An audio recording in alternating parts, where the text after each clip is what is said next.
Have you ever stopped to consider the health of our planet's underwater rainforests? Yes, we're talking about coral reefs.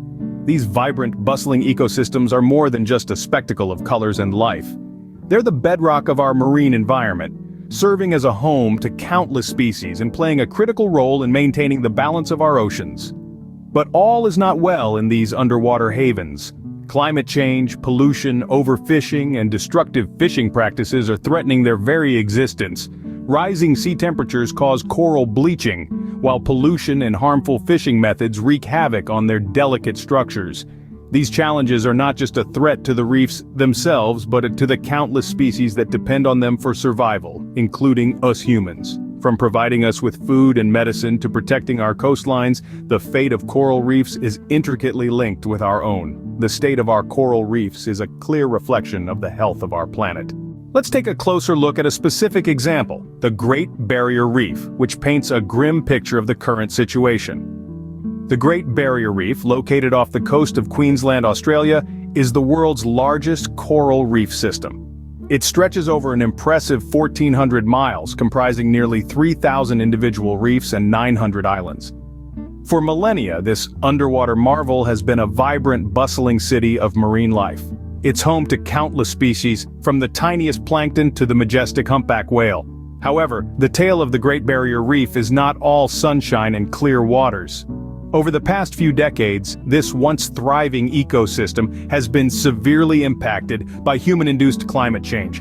Rising sea temperatures and ocean acidification, both side effects of our carbon emissions, have wreaked havoc on this underwater utopia. One of the most devastating impacts of these changes is coral bleaching. This happens when the water gets too warm, causing corals to expel the algae living in their tissues.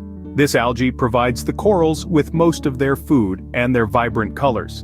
Without it, the corals turn completely white, hence the term bleaching. If the water doesn't cool down quickly enough, these bleached corals can starve and die. There have been several significant bleaching events in the Great Barrier Reef over the past few years. In 2016 and 2017 alone, back-to-back bleaching events affected an estimated 50% of the reef.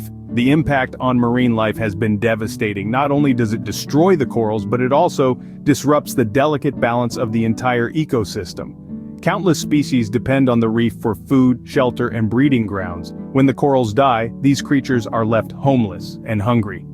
This ripple effect can lead to the loss of entire species and significantly reduce the biodiversity of the reef. The Great Barrier Reef, once a spectacle of marine biodiversity, is now a stark reminder of the urgent need for action. But it's not all doom and gloom. We can turn the tide for our coral reefs. From across the globe, concerted efforts are being made to protect and restore these beautiful, life-sustaining ecosystems. Scientists, conservationists, and even everyday folks like you and me are joining hands in this fight. Practical steps are within everyone's reach. You might ask, what can I do? Well, first off, we can all work on reducing our carbon footprint. Simple actions like choosing public transportation, recycling, or even planting a tree can make a difference. Second, we can support organizations dedicated to coral reef conservation. These groups work tirelessly to restore damaged reefs, create protected marine zones, and advocate for policies that safeguard these underwater treasures. Lastly, we can spread awareness, talk about the importance of coral reefs, share this knowledge with friends, family, and your social networks. Remember, every individual effort counts. Together, we can give a fighting chance to our underwater rainforests.